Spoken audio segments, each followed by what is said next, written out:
Hello, good evening. हमने last video में जो है लास्ट लेक्चर हमने जो किया था, जो टॉपिक किया था, दैट वाज द प्रीमिक प्रिंसिपल। हमारा आज का टॉपिक है एक नई थ्योरी जो हम शुरू करने जा रहे हैं सेकेंड यूनिट के अंदर। थर्ड थ्योरी है, दो हम ऑलरेडी कर चुके हैं, प्याजे की cognitive development and Kohlberg's moral development theory. Our third theory in the syllabus is psychosocial theory of development that has been given by Erikson. Erikson की जो थ्योरी है वो फ्राइड की थ्योरी से इन्फ्लुएंस होती हुई नज़र आती है। हालांकि उसमें काफ़ी डिफरेंस भी है, क्योंकि फ्राइड की जो थ्योरी है वो साइकोसेक्सुअल है और जो एरिक्सन ने अपनी थ्योरी दी है वो साइकोसोशल है, यानी कि वो सोशल एस्पेक्ट को लेकर चलती है। Erikson is an ego psychologist, ऐसे है, ईगो साइकोलॉजिस्ट है। फ्राइड की थ्योरी से इन्फ्लुएंस नज़र आती है। ईगो सोशल कॉन्टेक्स्ट में आता है। फ्राइड ने तीन इस तरह का जो स्ट्रक्चर है वो दिया है, that is the ID, ego and super ego. ये तीन चीजों के बारे में फ्राइड ने बात करी है। अगर हम इनके ऊपर बात करते हैं तो क्या है, आईडी प्लेजर प्रिंसिपल पर काम करता है। किस पर काम करता है? प्लेजर प्रिंसिपल पर काम करता है। अपनी इच्छा, अपना मतलब, अपनी खुशी सर्वोपरि है, जन्मजात है, at the time of birth it exist. This works on reality principle, social situation के आधार पर कि सामाजिक परिस्थितियां क्या हैं, क्या कहती हैं, कैसे काम करना चाहिए, कैसे बीच का रास्ता निकालना है, उस प्रिंसिपल पर काम करता है। Super ego it works on moral principle, morality पर काम करता है, ऑन मोरल प्रिंसिपल पर काम करता है। दिस इज टोटली अनकॉन्शियस रहता है, नहीं पता, ये अनकॉन्शियस, प्रीकॉन्शियस, सबकॉन्शियस सब में है, and this is also unconscious level पर काम करता है। अब अगर फ्राइड के उसके हिसाब से देखें तो आईडी एंड सुपर ईगो, जैसे हमारे दो शोल्डर हैं तो आईडी एंड सुपर ईगो, एक इधर आईडी है एक इधर सुपर ईगो है, इनको एंजल और डेविल की संज्ञा दी जा सकती है। कैसे कि जो आईडी है वो डेविल है and super ego is the angel. ठीक है, दो बैठे हैं हमारे कंधे पर।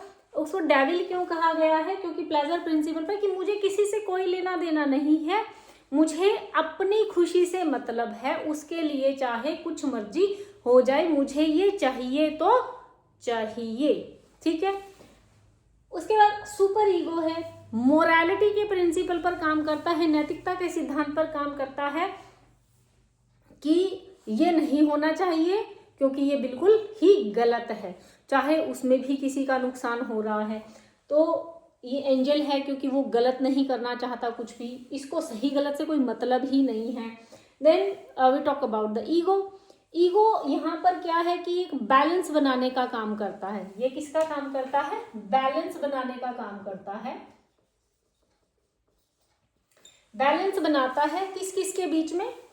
आईडी और सुपर ईगो के बीच में। अब देखो, इसको मोरालिटी से कोई लेना देना नहीं, चाहिए तो चाहिए, करना है तो करना है, कुछ मर्जी हो जाए। सुपर ईगो नहीं, बिल्कुल नहीं करना, ये भी गलत हो जाएगा। ये बीच का रास्ता निकाल लेता है कि कोई बात नहीं, अगर इससे ये नुकसान हो सकता तो हम इसको इस तरीके से मॉडिफाई कर लेते हैं और हम इसको ऐसे कर लेंगे। जैसे कि एग्जाम्स में आप लोग करते हैं ना, क्या करते हैं, तो अपने मन को समझाते ना कि मैंने तो थोड़ी सी ही चीटिंग करी थी, तो वो ईगो रियलिटी, ये क्या है, रियलिटी प्रिंसिपल पर काम करता है, सामाजिक परिस्थितियों के हिसाब से चलता है। अब जो एरिक्सन की थ्योरी है, तो आपको समझ में आया, ईगो साइकोलॉजिस्ट है, रियलिटी प्रिंसिपल पर काम कर रहे हैं, सामाजिक परिस्थितियों के अनुसार चीज़ों को बता रहे हैं किस तरीके से हैंडल करना चाहिए। अब जो एरिक्सन ने थ्योरी दी है उसने 8 स्टेजेस दी हैं, और हर स्टेज में क्या है, जब डेवलपमेंट का प्रोसेस चल रहा है तो एक कन्फ्लिक्ट अराइज होता है ना, एक यूनिक साइकोलॉजिकल कन्फ्लिक्ट। कैसा है? साइकोलॉजिकल कन्फ्लिक्ट अराइज होता है। वो कन्फ्लिक्ट पॉजिटिव भी है और नेगेटिव, वो जो कन्फ्लिक्ट आ सकता है उस कन्फ्लिक्ट के पॉजिटिव आउटकम्स भी हो सकते हैं और नेगेटिव आउटकम्स भी हो सकते हैं। तो ये जो कन्फ्लिक्ट्स आते हैं, साइकोलॉजिकल कन्फ्लिक्ट्स, ये हमारी पर्सनालिटी को, जो भी व्यक्तित्व हमारा विकसित होता है उसको विकसित करने में काफ़ी सहायता करते हैं।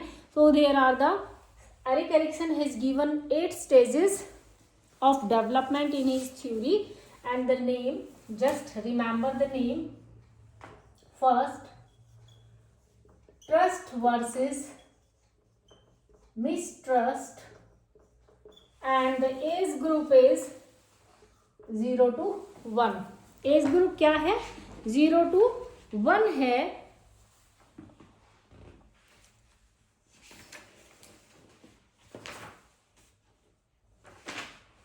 Just 1 minute।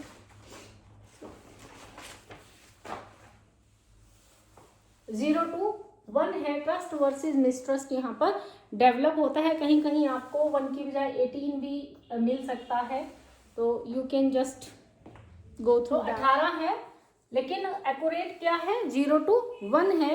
यहाँ पर जो आउटकम होता है वो क्या है? होप, कि अगर ये सक्सेसफुली डेवलप हो जाती है ये स्टेज, तो कौन सा वर्चू डेवलप होता है? होप का वर्चू डेवलप होता है। Second stage is autonomy. Second stage is autonomy versus shame. Autonomy versus shame and doubt. Age is 1 to 3 years। Age group क्या है? 1 to 3 years है। यहाँ पर कौन सा वर्चू डेवलप होता है? विल, इच्छा शक्ति का, कि उसको कार्य करने की इच्छा जागृत हो जाती है। Third one is initiative versus guilt. Initiative versus guilt.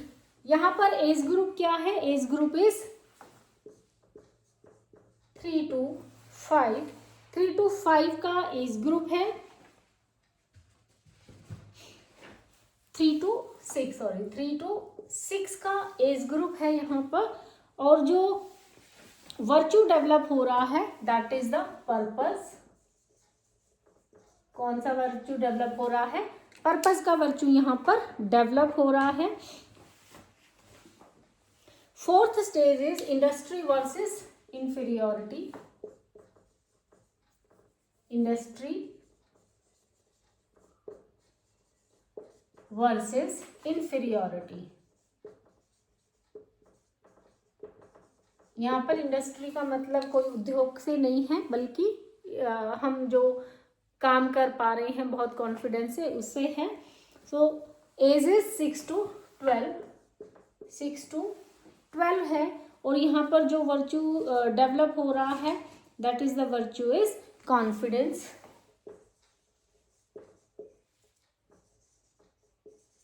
Confidence का वर्चू यहाँ पर डेवलप हो रहा है। Next stage is identity versus role confusion.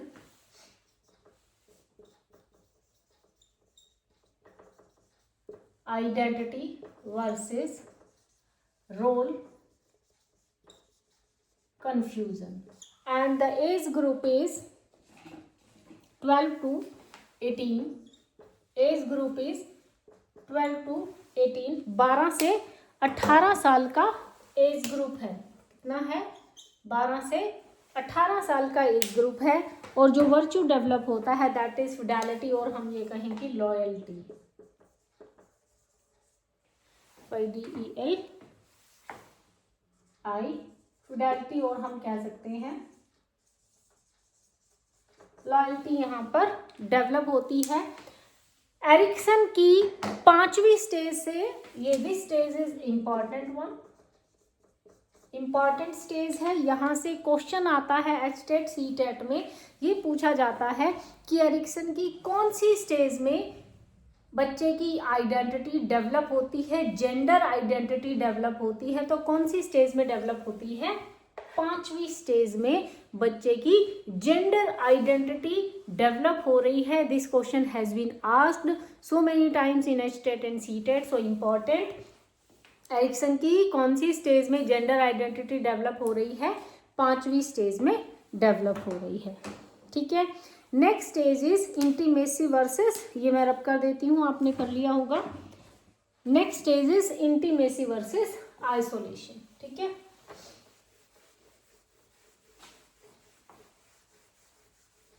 Next stage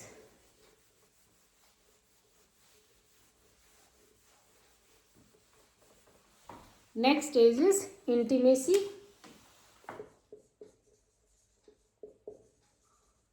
intimacy ये 6 स्टेज है. Intimacy versus isolation. Young adulthood का पीरियड कहा जाता है इसको. And the age is 18 to 40 years. 18 to 40 years. And the virtue, जो सक्सेसफुली इस स्टेज के डेवलप होने पर जो क्वालिटी डेवलप होती है, दैट इज द लव. ठीक है. Love to family, to children. Next one is 7th जो स्टेज है हमारा, that is generativity versus stagnation. Generativity versus stagnation. Generativity versus stagnation. Age group is 40 to 65. 40 to 65. देखो बहुत सारे लोग तो नहीं पहुंच पाते हैं यहाँ तक.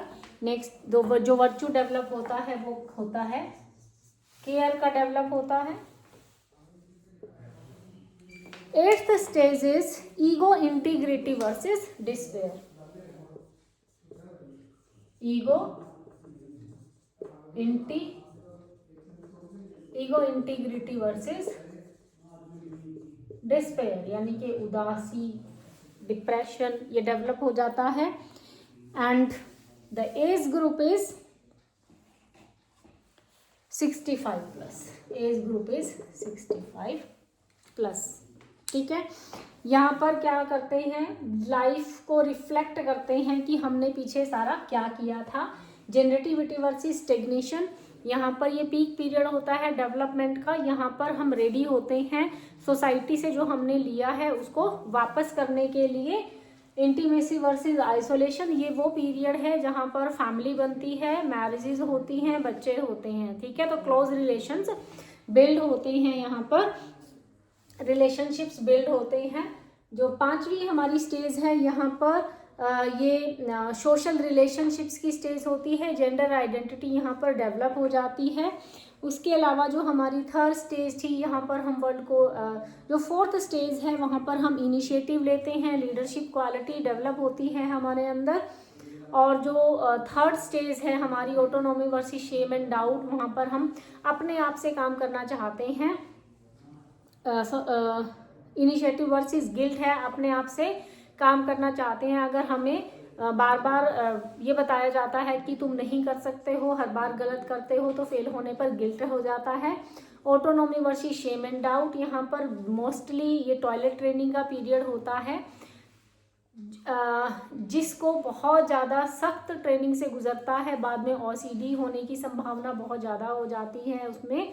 तो बच्चा यहाँ पर बहुत सारे इनिशिएटिव भी लेता है, जैसे कपड़े खुद से पहनने की जिद करता है या और बहुत सारे काम खुद से करने की जिद करता है. तो फेल हो जाता है और हम डांटते हैं तो उसको शेम और डाउट हो जाता है कि मैं अपनी क्वालिटीज़ पर डाउट होना शुरू हो जाता है.